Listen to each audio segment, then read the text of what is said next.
Hello and welcome to another beautiful day right here. It is Talk Sport live on your screen, and of course this is Global Television. My name is Ramsey Enoch, and this is what we have for you today. It was a very wonderful weekend. You know how it actually happened over the weekend, beginning from Friday until now. It has been full of surprises, the intrigues, everything coming on. But then, let's get started from what happened at the African Cup of Nations qualifier. My God, my God. Well, I can't just get over it. I can't get over it. As a matter of fact, African Cup of Nations has come, and the qualifier saw the opening victories for heavyweight Nigeria and Cameroon, while, of course, Mauritania narrowly got the better of Botswana. How did it go for you? I hope you watched that match and you knew how it actually went down. What about the surprises, the intrigues? You can take that away. That's the reason it's called sport. But then let's concentrate a little bit on what happened with the Nigerian team. But don't forget that today I will be having two persons on the show with myself. Of course, Odi is right in the studio here.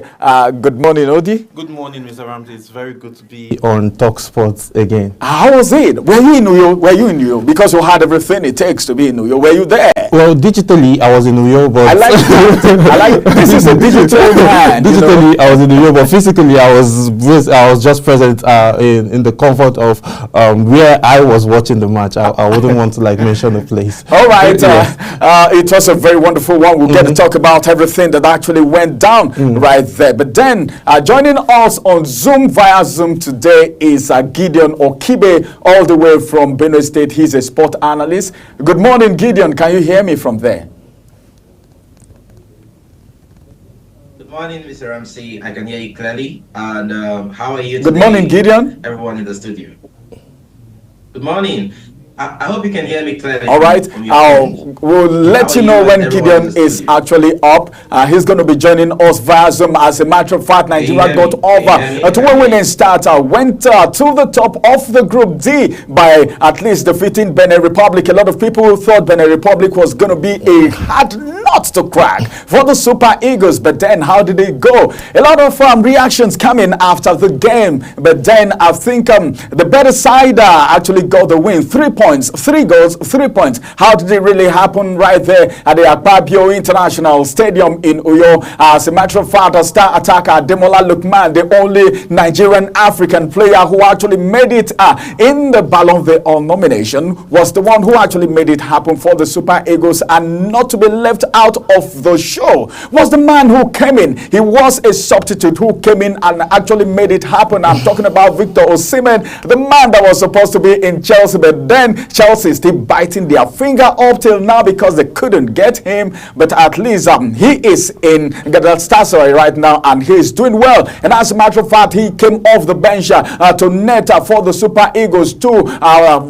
Something happened because the Super Eagles shrugged off a sluggish first half to ultimately claim an emphatic triumph in Group J. Cameroon are the new leaders after they defeated Namibia 1-0 at the Japoma Stadium right there in Douala. Courtesy of a strike midway through the second half from veteran striker. Talking about Vincent Abubakar. You know the pedigree of Vincent Abubakar. As a matter of fact, a veteran striker that he is, and that was all in Group C. Then Mauritania actually struck late to defeat Botswana 1-0. The African qualifier continue again, and that's going to be on Sunday, the 8th day of September 2024, with just one match, and that match is going to be between Gambia and of course Tunisia in Group A. And as a matter of fact, so many reactions coming in because held in neutral was Morocco, but then some statements coming from Austin Eguavoen, the man who came in to take over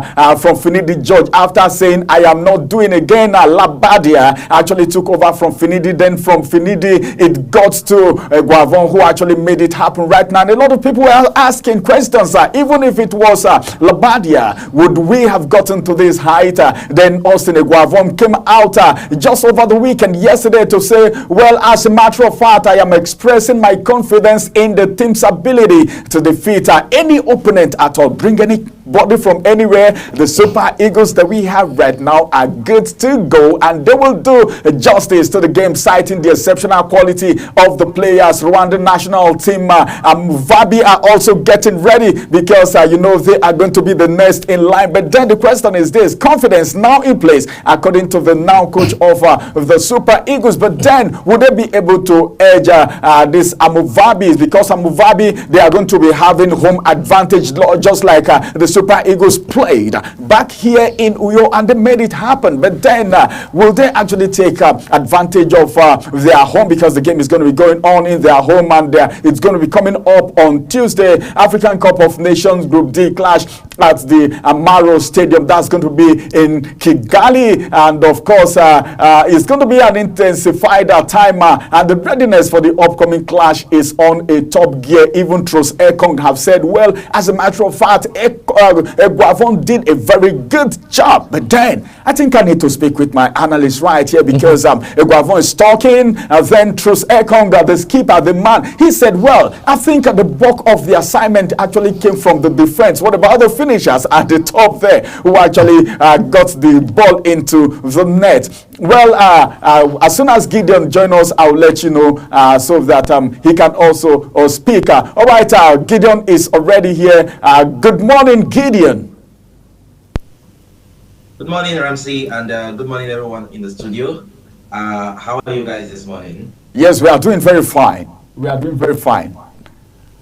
All right, we're talking about the game over the weekend, and we just finished talking about the AFCON qualifiers, and we spoke about Nigeria, of course, because the action came from Ademola Lookman, and Eguavoen is making statement. Osimhen came from the bench, and in less than few minutes he got a goal just to prove to Galatasaray that they've got a machine right there. What do you think about that game? Because Eguavoen is talking about confidence. All right, as a matter of fact, I'm going to come back to Odi in the studio here, but then let's hear from you. What do you think about that game? For Tros Ekong, he said the bulk of the assignment was done by the defense, maybe because he's a defender. But then Ademola Lookman and of course Osimhen were the ones that got the goal. How did that game go for you?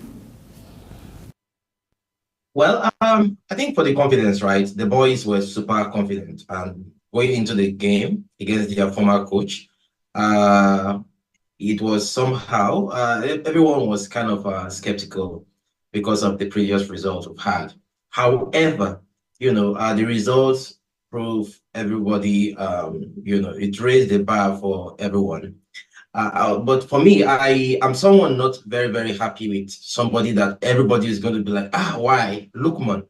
I am not so happy with Lookman because the statistic did not really state everything in the game. I watched the game from the beginning down to the end. Nigeria would have easily won that game more than 5-0. This was an opportunity to leave a statement. Yeah, Lookman tried. He actually produced 2 goals, right? However, I felt he was super sluggish. He would never try what he did, on the pitch in Uyo, in his primary, club. And that is because no European club will actually accept that kind of sluggishness. I may want to attribute it to the tempo of the game and maybe how the pitch and everything played out. But I felt like the Nigerians, the patterns they were using was nowhere close to what I was expecting. I expected more from the Nigerian, and yeah, they gave us the 3 goals, one with 3 points. We should have done better. If we are meeting a bigger and better opponent like Senegal, Egypt, or either of these other African counterparts, trust me, they're going to hit us very hard with the way. All right. Thank you, Gideon. I'll come back to you. You heard what he said.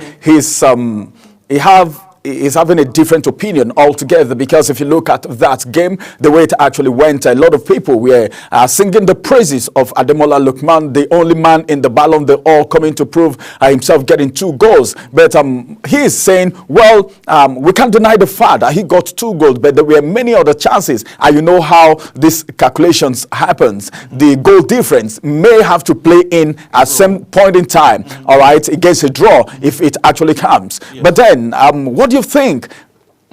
Looking at the game technically and the way it was played, right? Kudos to the Super Eagles.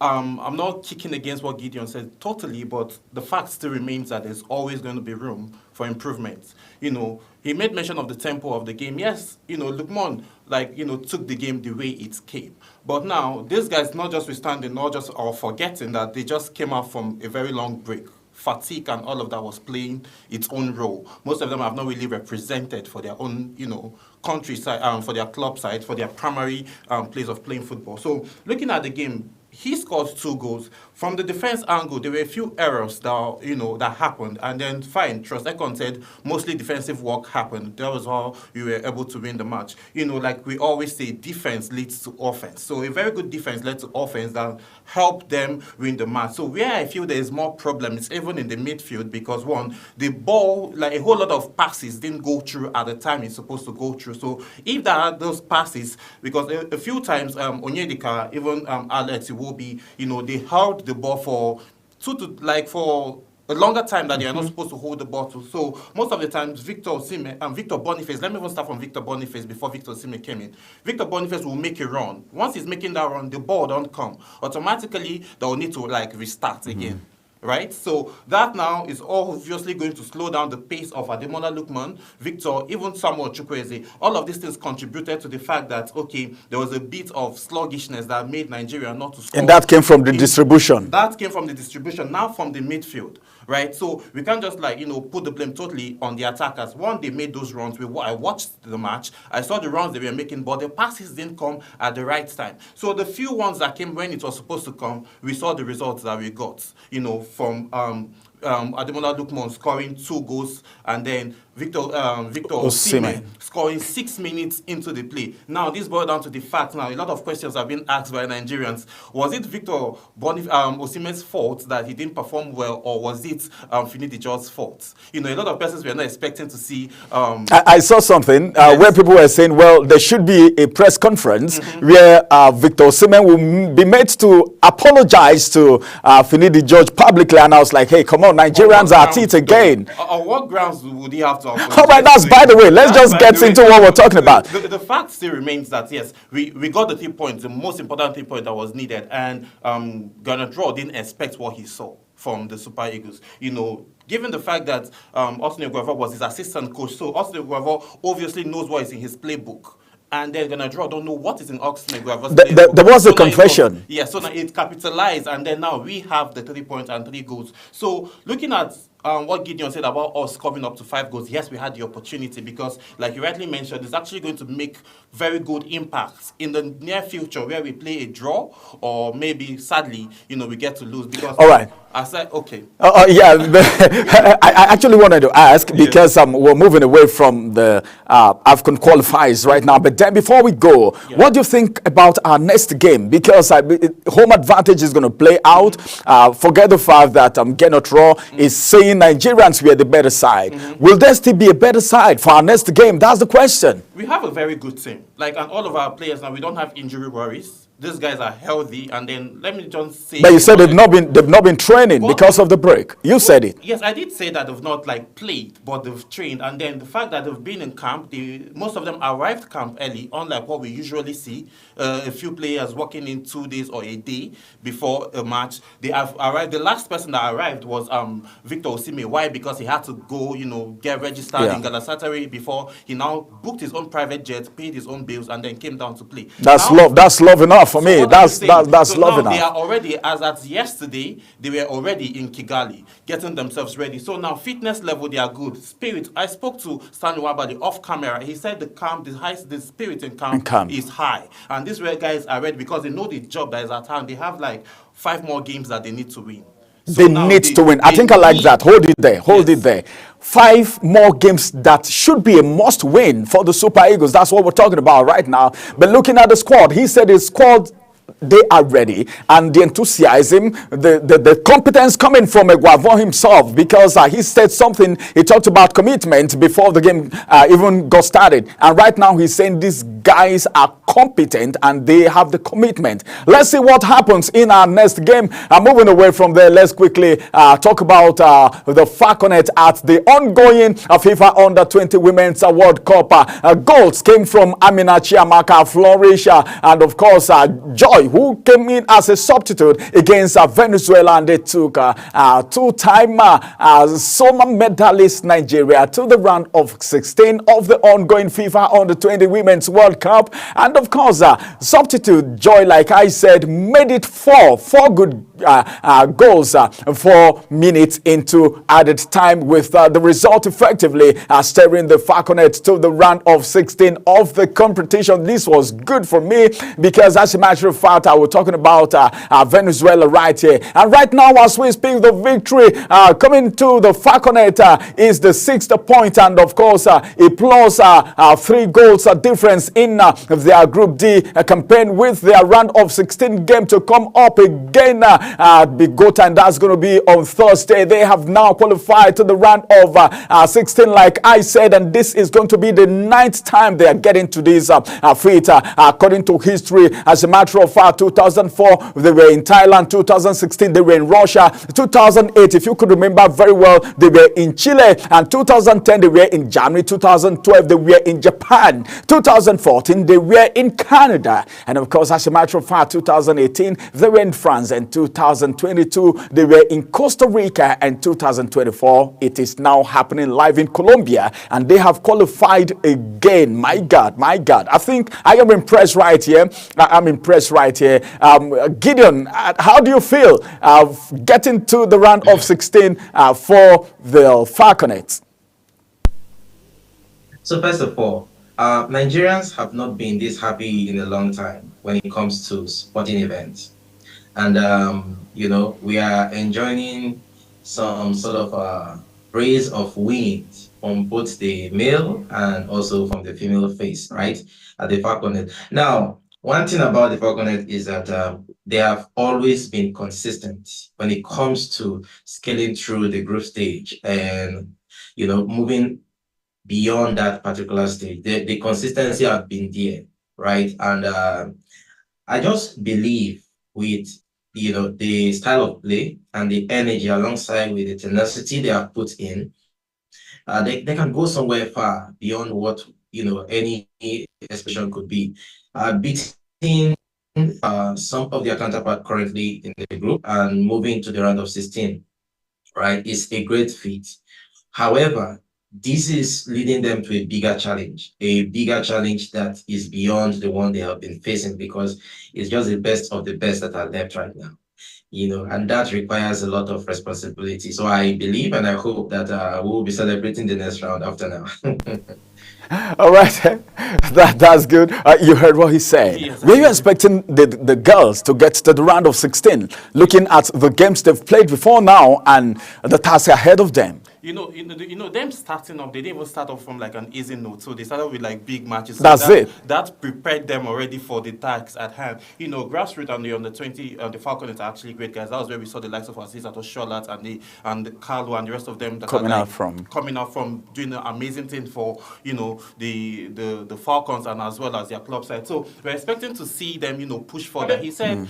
It has not always been a problem for them to exceed the group stage. Now, with this high spirit and momentum, and these girls are actually how old they say they are. That's their real age. We are not having those issues of, football age playing around in the Falcons at this point. So we're expecting to see, these young ladies, go forward and then score more goals and then, advance to the quarterfinals, semi-finals, even to the finals. I've actually noticed something that when they are young, even if you want to talk about the Golden Eaglets too, when these guys are young, there is this enthusiasm that comes into the game. True. But as soon as they proceed, they grow up the ladder, there is this lassity that comes in. Why is it like that? Most of the times now, hunger. It's a very, very driving force that, makes these girls and even the guys, want to push further and like get a name for themselves and then continue. But it takes consistency and the firepower to just when you get there to remain there. So this boils down to the ministry and then, the Ministry of Sport and as well as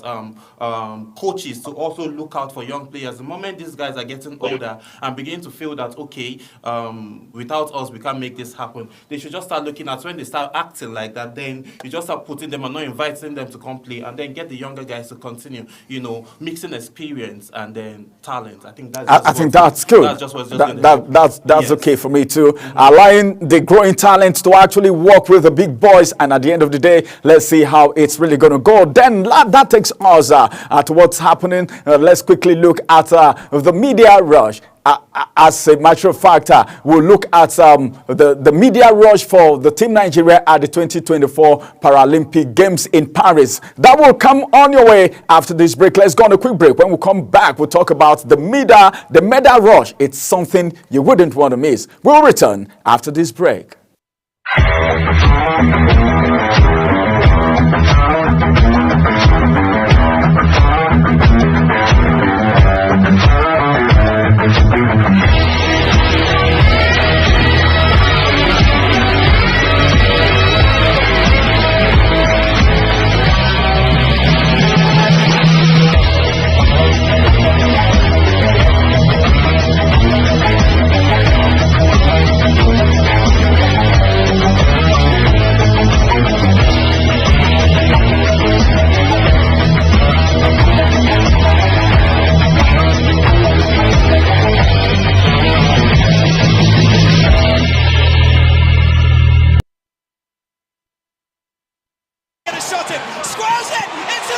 It's time for sports' biggest moments on Global.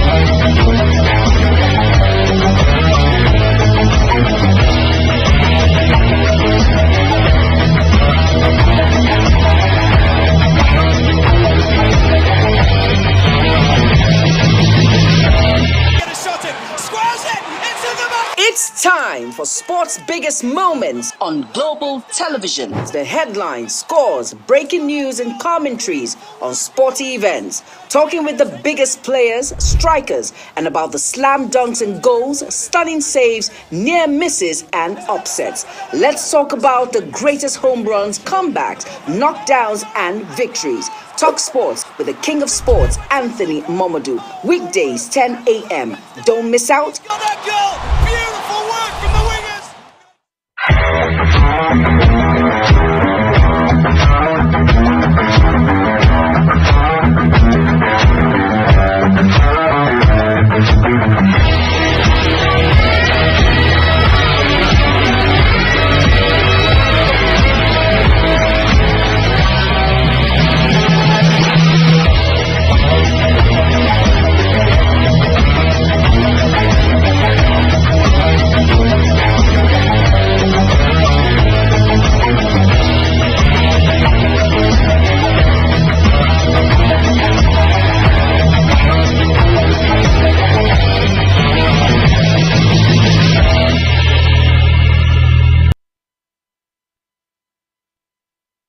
Looking back from that break, Talk Sport on Global Television still on right now, and you know how it's happening. We've talked about the African Cup of Nations qualifiers, the fantastic performance of the Super Eagles. Then we talked about the Falconet. What about these guys? I can just talk a little of these guys. I can't talk less of them because they've actually done what the able-bodied men couldn't do. Of course, I'm talking about the Paralympic Games are happening in Paris.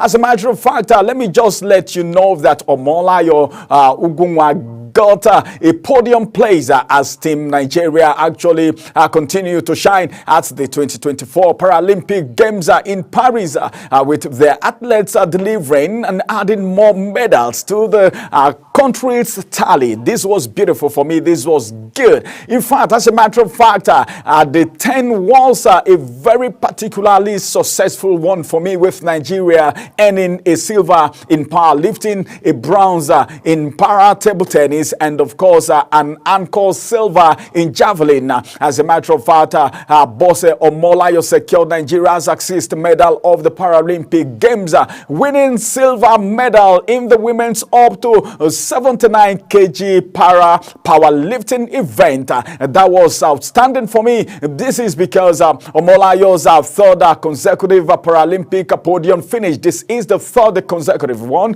having won gold in Rio and Tokyo. This player seems to have done what the able-bodied players couldn't do. My God, my God. This is spectacular for me. This is beautiful. I don't know for Odi. I don't know how he feels about it. I don't know for Gideon. I don't know how they feel. I don't know for you. How do you feel about it? But for me, it is super for me. Odi, what do you think about that? It's very great and amazing to see how much work these Paralympics athletes are doing, and then the fact that they are going and clinching medals, not just taking medals, but they take medals and break record and set a new one. So this is just amazing for the powerlifting guys, and then every other aspect of the Olympics or from the Nigerian athletes. What we witnessed was just superb and amazing. Now this boils down to the fact that was enough preparation made for them, or they had enough time to prepare than the able-bodied athletes that just came back with nothing. Because most of those guys, their excuse was that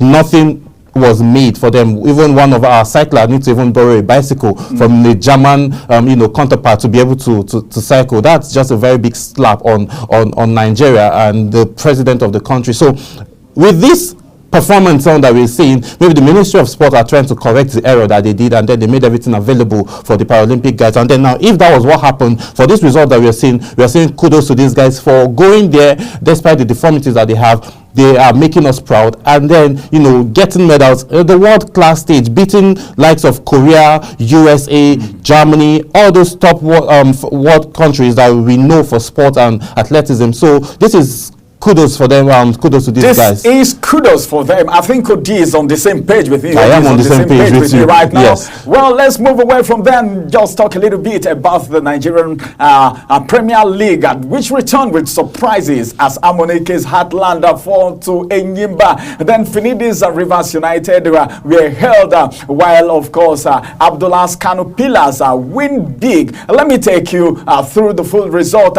Bendel Insurance and Rivers United ended goalless. Heartland actually lost to Enyimba. Kano Pillars defeated Ikorodu City. Nasarawa United and Shooting Stars have to divide the lot. That match ended 1-1. Plateau United defeated Katsina United 1-0. Then Sunshine Stars actually bombarded Bayelsa United 3-0. Quarry United lost to Niger Tornadoes 2-1. Abia Warriors actually fell to the hands of Remo Stars, and Enugu Rangers and El Kanemi Warriors drew their game. And surprise for you in this game, any surprise, because for me, a lot of people don't even pay attention to these details. But then for Amonike and for these other players, the big coaches, how do you feel that this NPFL is actually coming on this note? Looking at the prize money now, the prize money has, changed from what it was. So then now,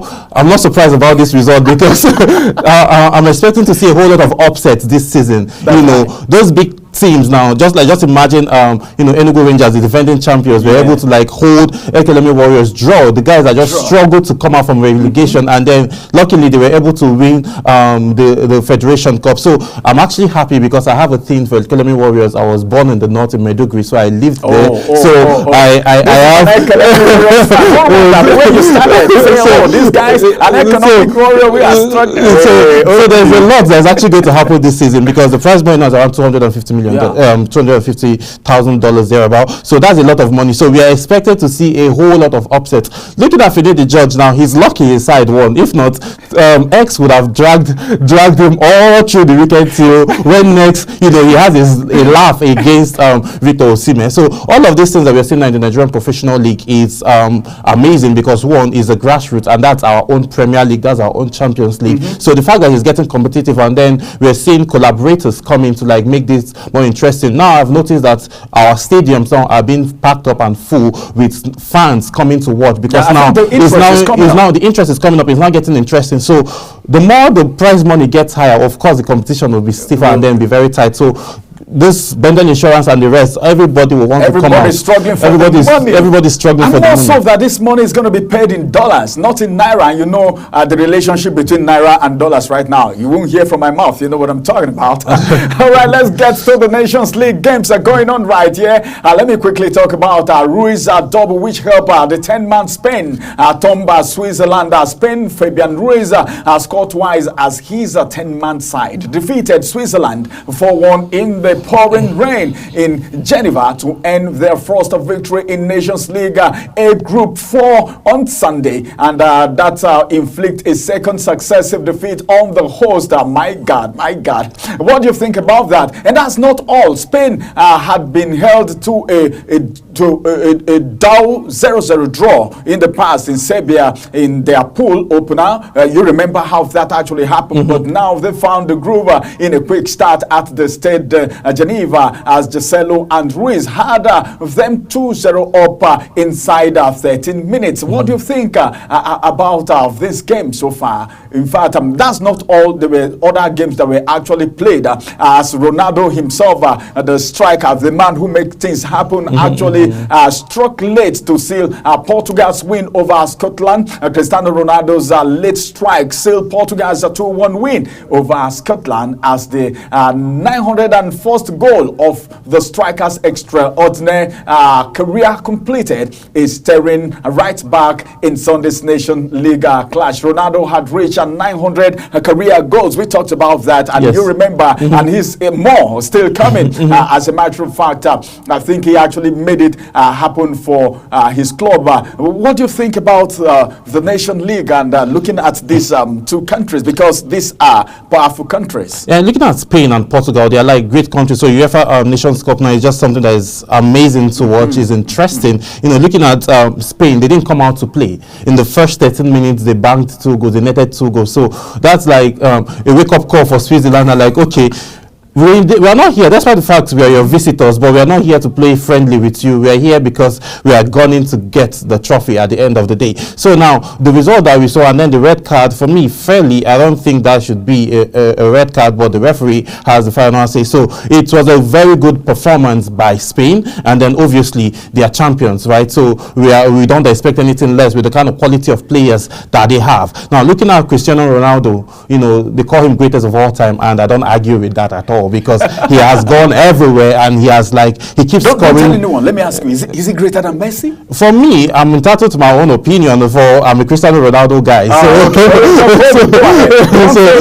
not saying no. I'm just a Cristiano Ronaldo guy. You are entitled to your own opinion. So he has gone everywhere, and then when they needed that win, they looked for him in the 16-yard box. They found him, and then he just delivered. Just like when playing basketball, if you're like 2 seconds down the clock, who would you look for to take the last shot? It's either you look for Steph Curry or Kevin Durant or LeBron James, the king himself. So it just depends who gets the ball. He's a basketballer. He's a basketballer. So you see him, he's so tall. So looking at all these angles now, Cristiano Ronaldo was their Stephen Curry. yesterday night, because they needed someone to, you know, get the goals, to deliver them, and then, you know, make them go home smiling, despite the fact that they, you know, they came from behind to equalize and then get the win. They looked for Cristiano Ronaldo, he delivered the goal for them. So that shows how amazing the man is. And then at his age, he's saying he wants to play with his son, but I don't know how. Some people are saying he should resign now. There is some persons from some quarters saying Cristiano Ronaldo and Lionel Messi should just get off the scene and allow this guy stay. Even in Portugal too, some persons were saying, hey, come on, this should be his last game for Portugal, because he should get off the scene so that the younger players can actually get the stage. What do you think about that? For me, I feel he should do that because he has nothing else to prove aside of the fact that he has not won the World Cup. Just hold it, that's enough for me. He said he has nothing else to prove. Cristiano Ronaldo, that is Odi talking to you right here, that you've proven everything, yes. That you have nothing else to prove. You might differ in opinion. If you do, get to the comment section and on our social media platform and drop a message for us. Drop your comment. We will react to that. Moving away from there, let's talk a little bit about the France coach, talking about Didier Deschamps, who has said that he will stick to his plans to make multiple changes and of course rotate the lineup for the nation's game. As a matter of fact, clash, that's going to be the game against Belgium in Lyon. Now, France suffered a 3-1 loss to Italy, if you could remember, on Paris in a very poor start to the Nations League campaign. But this camp is now insisting that this would not determine whether or not they will actually be getting out of the show. All right, you will react to this, but before then, let's go on a quick break. After this break, we will react to this and see if France is anywhere near to anything in this Nation Cup, and of course, if this camp is doing a great job. We will be right back.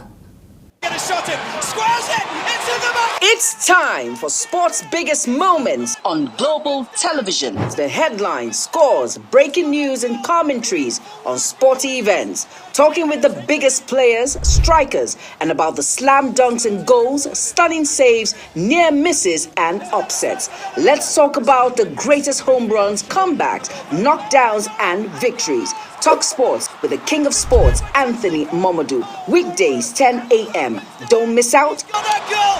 Beautiful work from the wingers!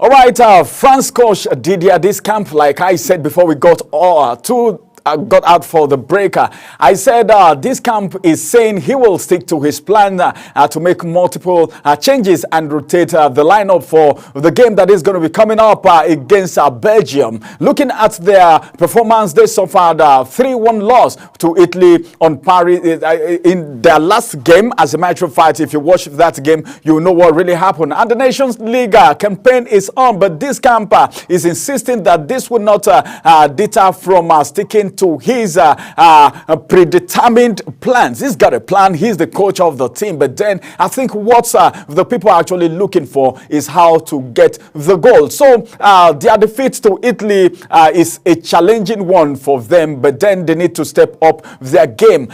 Gideon is right here with us, and I want to ask you, Gideon, do you see France bouncing back against Belgium? Because I don't know, generally, do you see them bouncing back in the Nations League?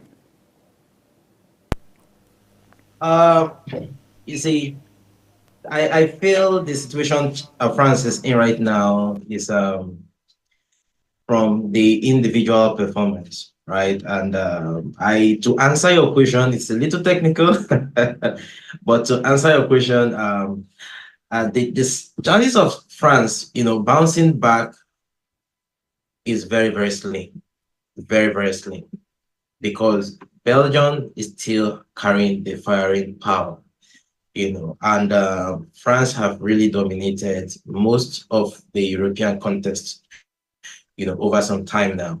And, most of these European countries are already taking it, back at them. And that's what you saw at the last game against Belgium, right? So I feel that it's going to still be a difficult task for them to do. If they can actually pull out a draw, it's going to be a great one for them. But I don't see them coming out of that game with all 3 points. About Ancelotti right now, who has dismissed the retirement rumors. A lot of people have been rumoring the fact that Carlo Ancelotti was going to retire. And of course, he vowed to continue coaching as the Real Madrid manager. I also have quashed the rumor of him getting into retirement, and he said he will continue the coach as long as his passion for football remains strong at the 65-year-old man. 65, okay. And the Italian manager has emphasized that he is going to thrive on the pressure and stress that comes with the job. It's a stressful job. You know how it happens on the field of play. As a coach, you need to be up and doing the tension, the disappointment, the feelings, the emotions, the psychological effect. All these things play out for all coaches, but Ancelotti has expressed his gratitude to football for providing him with career that aligns with his passion. So now he is talking about passion. It said it's not all about retirement, and as a matter of fact, most times a lot of people will tell you it is not how far but how well. For Carlo Ancelotti, what do you think? Should he retire or he should keep up with his passion? Because as a matter of fact, it is about how well and not how far. Carlo Ancelotti is still very much in the in the industry, in the game. He is far from retirement right now. And I was having this conversation with one of my friends. I told him that I see Carlo Ancelotti leaving Real Madrid, to managing a club, a country national team. And I was reading some article some days or some time ago, and it was pointing to the direction of Brazil, that Brazil is trying to create a contract between them and Carlo Ancelotti so that he can continue the business deal. However, there is something I actually noticed at the end of the last campaign, which Real Madrid won, the Champions League. The ovation was high. He has literally won almost everything. He is the most decorated among few others, right? The most decorated, coaches on the planet. And I felt with that ovation, he should have made his way out and probably go to somewhere like a country where he's going to have more time to himself and to his family.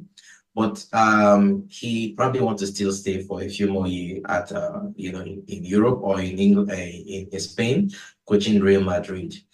He had his own reason, but I felt he should have left, just after the Champions League.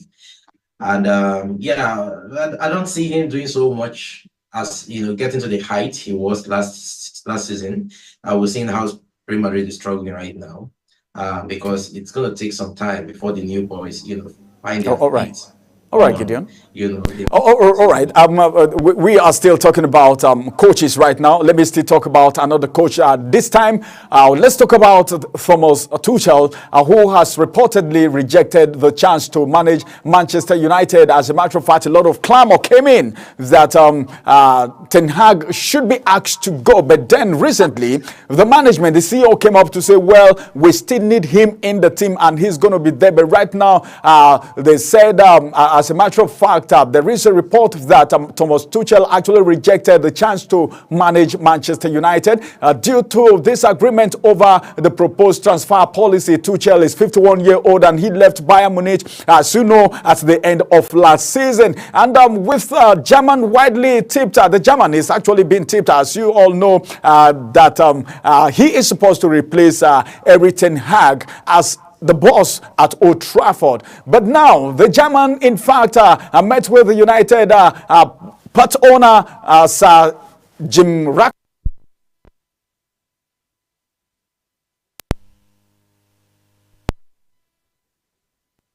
all.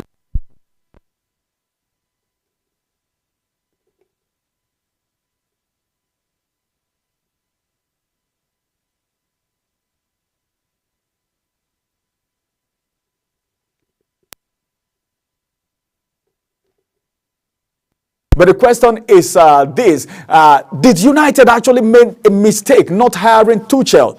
All right, because they prefer Ten Hag. Putting these two coaches side by side, who do you think would have been better for Manchester United? So hello, Gideon.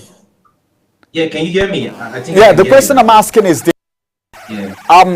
Tuchel, all right, and of course, Ten Hag. Who do you think would have been a better coach for Manchester United, even though Ten Hag is still the one in Manchester United right now, because they say they wanted him to stay even though there was a clamor for him to go? Well, the issue of Thomas Tuchel or Ten Hag is I don't really see the situation in Manchester United to be a managerial or coaching challenge. I see it to be a fault from the management itself, and the management is very, very into some of the key decisions that coaches are making. And that is why the job is very difficult for Ten Hag. Now, Ten Hag will leave Manchester United and excel in a better team. And, when Tuchel is in Manchester United, if, for instance, Tuchel is in Manchester United, trust me, he will not do better than Ten Hag. That is because it is the structure that is. Got you there. I think I got you there. So Gideon, before I let you go, because my time is already running out, Chelsea star Noni Madueke has claimed that the noise about Chelsea, everything people are saying around Chelsea is over-exaggerated. A lot of people have said, well, Chelsea, someone even said, a Chelsea fan said Chelsea got on the street and started picking players at random. And their performance lately have been very bad. It has been bad. It has been bad, their performance, talking about Chelsea. But now Madueke is saying, well, hey, come on, this is over-exaggerated. Are you thinking the same thing with Madueke? No, Madueke should keep quiet. Chelsea, I like what the new coach is doing, coming in and offloading players that are not needed. You don't buy every player because you feel they are good. No, you buy to complete a particular position. And Madueke trying to run his mouth right now. I don't think he needs to do more in the field. He's just having his first competitive hat-trick at the last contest they had. The one before the last one. We are expecting more from them, judging the amount of resources that have been, are invested in these young guys, right? So Chelsea should stop getting anybody that come across their way, because that is just the reality. They should look out for a specific position that needed to be filled and complete that particular position, not to kind of, they will always tell you quality is better than quantity, but Chelsea is literally going for the quantity instead of specific qualities. All right, Chelsea is going for quantity instead of quality. That's a beautiful one from Gideon right there. Gideon, thank you very much for coming around. Thank you for joining us via Zoom all the way from Benue State. It's good to have you. We hope to have you some other time again. All right, as a matter of fact, this is going to be the size of TalkSport on global television on this beautiful Monday morning. Let's just look forward to what the week holds, because so many things will be coming up during the week, and we will be right here to keep you updated over the entertainment, the intrigues, the disappointment, and of course, the excitement. This is what you get from the world of sport. My name is Ramsey Enoch. Bye-bye for now, and have a wonderful week ahead of you.